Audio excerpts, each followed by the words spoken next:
The Outlook Business Spotlight Southern Achievers Awards, a celebration of leaders who think beyond boundaries and redefine possibilities.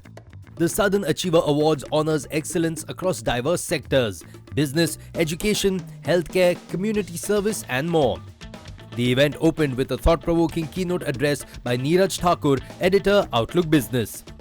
The contributions of Southern India as a whole cannot be overstated, whether it is the technology powerhouse of Bengaluru, the entrepreneurial energy of Hyderabad, or the cultural richness and skilled talent of Kerala. This region has led the way in business, education, and social progress. Tonight, as we celebrate these achievers, we are acknowledging not just individual success, but also the larger ecosystem of growth that the South has nurtured over decades. But behind every success lies a story of risks taken, challenges overcome, and dreams brought to life. These achievers remind us that success isn't just about personal milestones. It is about building businesses that create jobs, uplifting communities, and leaving behind a legacy of positive impact. To the winners and nominees this evening, your journeys are truly inspiring. Whether you have made breakthroughs in technology, led successful businesses, created opportunities through education, or driven social change, your contributions set an example for all of us. You show us what determination and innovation can do, and there are no limits to what can be achieved. For Tamil Nadu and the southern region, the future holds immense promise. The next chapter will be written by leaders like you, by businesses that embrace sustainable growth, by industries that innovate, and by individuals who continue to raise the bar of excellence. At Outlook Business, we are proud to shine a light on these achievements. It is evenings like this that remind us why it is so important to celebrate success, not just to applaud those who have achieved it, but to inspire many others to follow in their footsteps. To all our winners, congratulations. May your work continue to set new benchmarks and inspire generations to dream bigger and achieve more. And to everyone gathered here, thank you for joining us in this celebration of hard work, vision, and excellence. Let tonight be a reminder that with the right effort and determination, greatness is within the reach of all of us. Thank you, and let's celebrate these incredible achievers together. This was followed by an inaugural panel discussion, Power of Collaboration, Uniting Business and Community for Sustainability. It's very important to collaborate, to be sustainable, to create a sustainable business. To both of you, my first question is that, collaboration between business institutions and communities is key for sustainable progress. How does your organization currently engage with communities or other businesses to drive sustainability? Goal for the company in 2025, we have set that all the company operated vehicles will either be e-vehicles or CNG vehicles to bring out the sustainability from the supply end and to the distribution end as well. So it is not just the company that works. It works with multiple agencies to bring people on board to achieve these objectives. So on that front, the collaboration with the other businesses is imperative. The power of collaboration is such a way that in those days, people used to, even including Hyundai, they used to tell us that there is a gap between the academia and the industry. When the student is coming out of the education institutions, they are not fulfilling their skill, and ultimately we have to spend large amount of money and time to train them to cope up with our standards. This was the repeated complaint we were questioned some years before. But today, when the student, even in the third year, when they come for, even the companies visit, and when they pick up, in fact, the boy is able to get into the standards of the university, even well before the training, for a very simple reason. The institutions like SRM, well fostered with the lateral thinking, and we brought all this kind of in the learning process itself. We don't go teach and take it back. No. It is there in the system, it is there in the process, and because of this process building, the learning that we are giving to the student, making him to be more immune to the societal needs and continue the whatever may be the sustainability, either in the environment, either in his life, or either in his business, whatever it may be. And ultimately that skill is get carried out. As on 2023 itself, Sonneberg is hailed as the energy efficiency capital of the world, and it is already above 75% carbon neutral. So given this background, a company like Danfoss, for us, it was but natural to have an ambitious target to be sustainable in everything that we do, the way we walk the talk, as well as how we are translating it to the community and the nation. And we took on an ambitious target to be carbon neutral by 2030. And happy to share, we already became carbon neutral in our headquarters in Denmark as on December 2022. And our campus in Chennai is above 90% carbon neutral. And this was possible. How we have been walking the talk is using 3 major mantras to help us achieve our carbon neutrality target, our climate target. The first one being decarbonization. The second is circularity, and the third one is diversity and inclusion. So from a decarbonization point of view, what we are doing to help our customers as well as what we walk the talk is to follow something called reduce, reuse, and resource. So we reduce our energy consumption as we are ramping up our production as well as our goals. The second part of it is reuse. We work towards waste recovery, sector integration, etc. to help us in our reuse aspect of it. The third is resource, where it is not possible to have 100% green sources of energy, resource it through power purchase agreements, etc. So this has actually been helping us in both our campuses, and this is how we have been helping many of our customers as well. The second part of it is circularity. We have taken an ambitious target that all new products developed by Danfoss will have a circularity quotient embedded in it by 2030. And the existing products will also have a circularity quotient. So we have some refurbished production lines which take on some of our products at the end of its life cycle, refurbish it, and give it back to the customer with the same Danfoss quality guarantee. Last but not the least, diversity and inclusion. This is a very important area which we work on.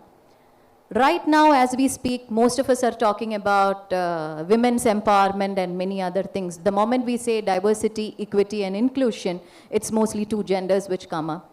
But as we are speaking, currently across the world, if we actually ask how many gender identities are there, a quick question if we kind of ask, the answer is that there are 163 gender identities in the world, and we are still counting. And we are still working on 1, 2, 3, the binaries and the quick non-binaries.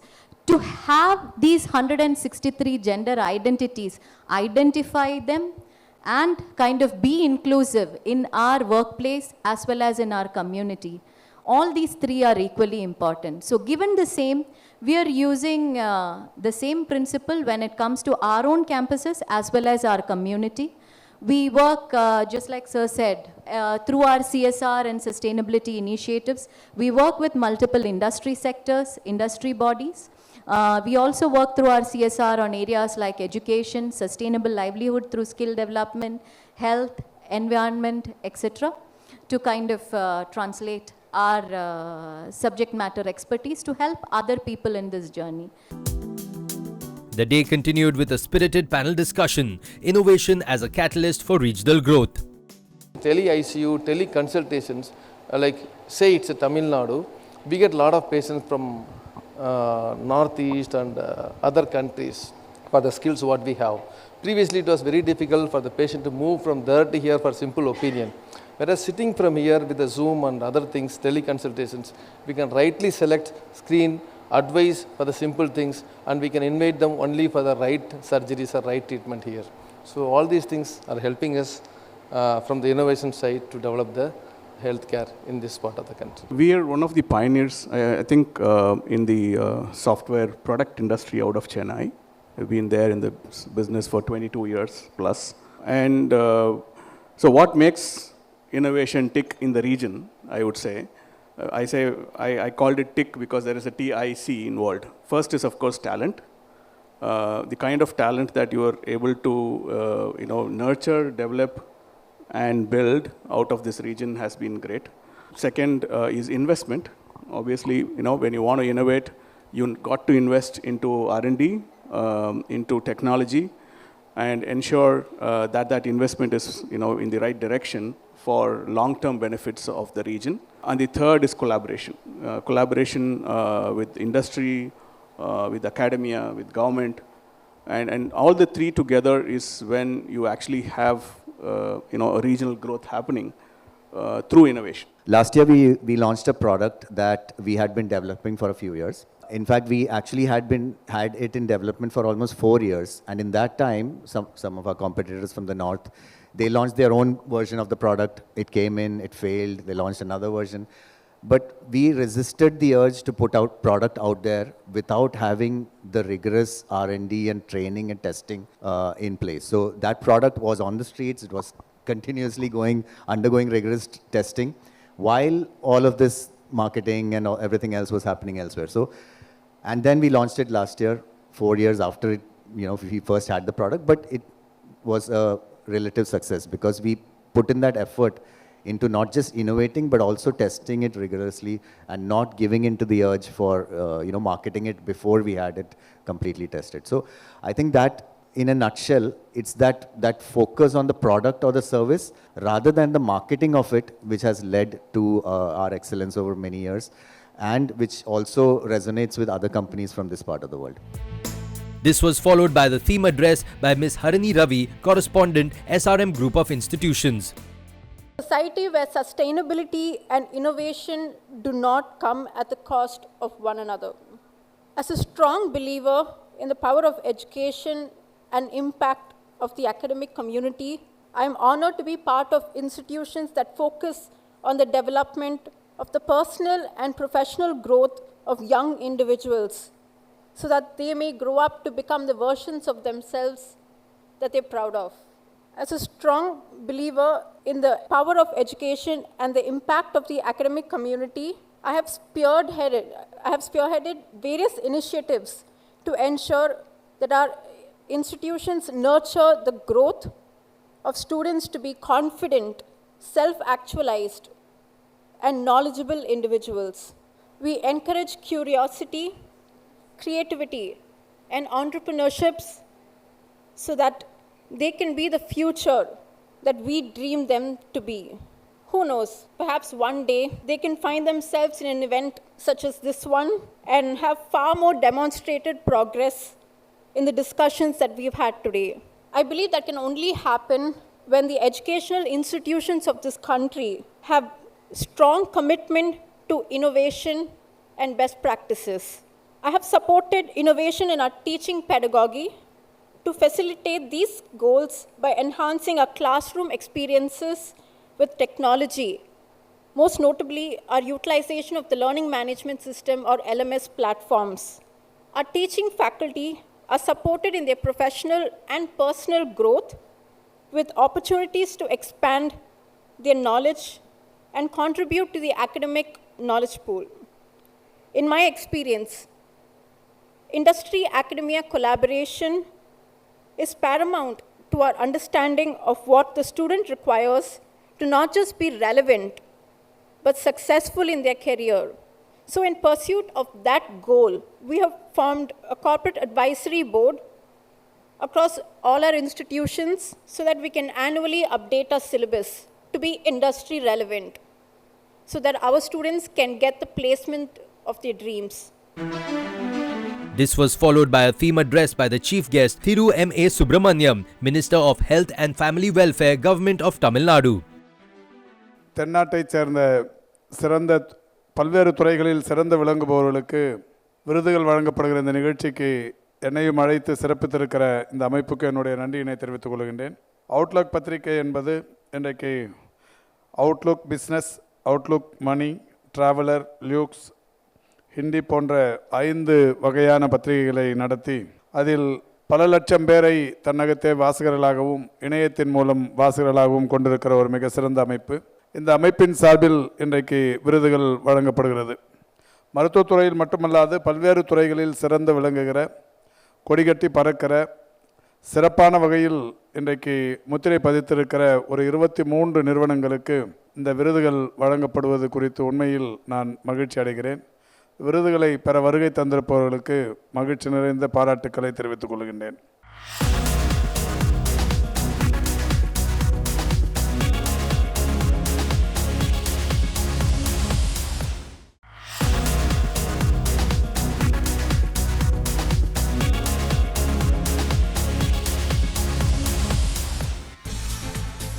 This was followed by a felicitation ceremony honoring leaders in diverse sectors. Layam Group was felicitated as a trusted partner for staffing.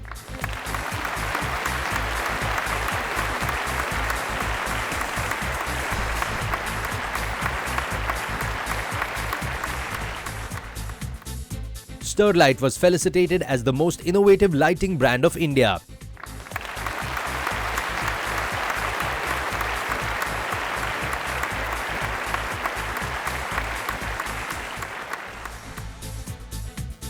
The next brand to be felicitated was TaskTel Technologies Private Limited as the emerging leader in AV integration.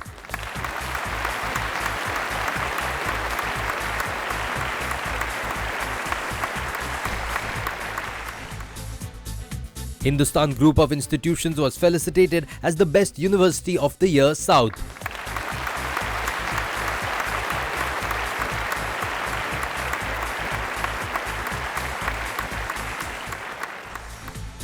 Veranda Learning Solutions was felicitated as the Trailblazer in end-to-end educational solutions.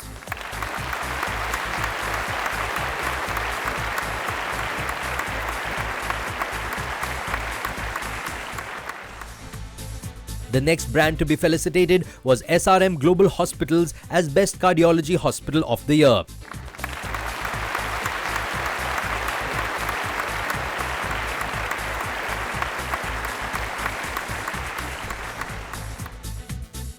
Featherlight Furniture was felicitated as the Innovative Office Solutions of the Year.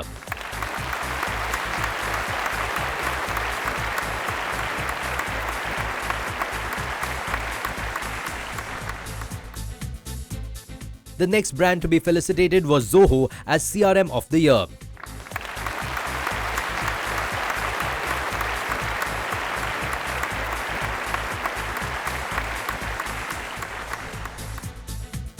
Dr. Sri Verma Ayurveda Society was felicitated with International Ayurveda Ambassador Award.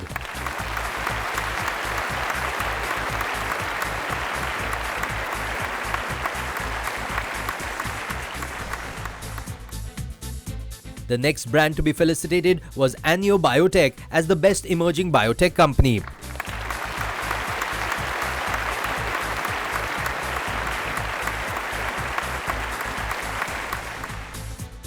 Tech Kshetra Info Solutions Private Limited was felicitated with Pioneers in AI-driven technology excellence.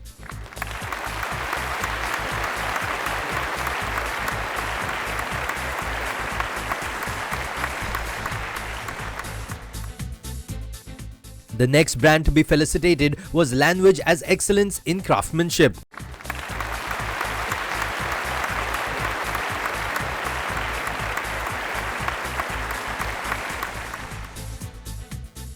Avarian Soul Private Limited was felicitated with Top Brand Strategist of the Year.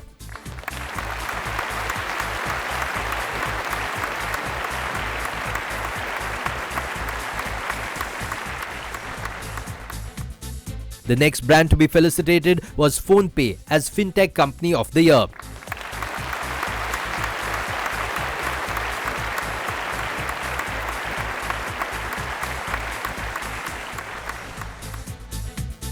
SRM Group of Institutions was felicitated with Visionary Chairman of the Year.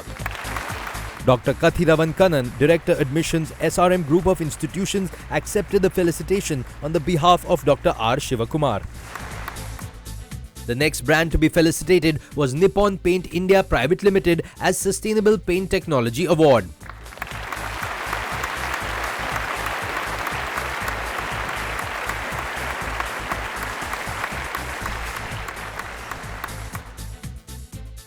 DAC Developers Private Limited was felicitated with Most Preferred Brand by Real Estate Sector.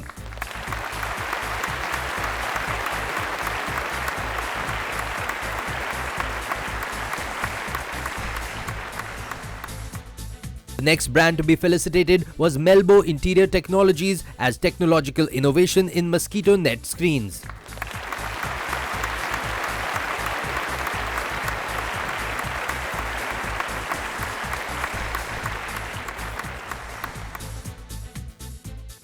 Dr. Franco Babu was felicitated with Most Influencing Dentist 2024.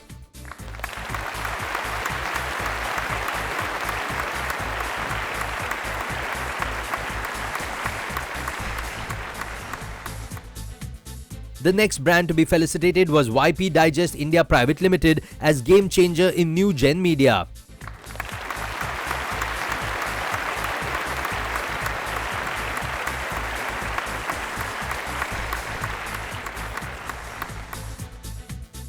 SRM Group of Institutions was felicitated with Educational Institution of the Decade.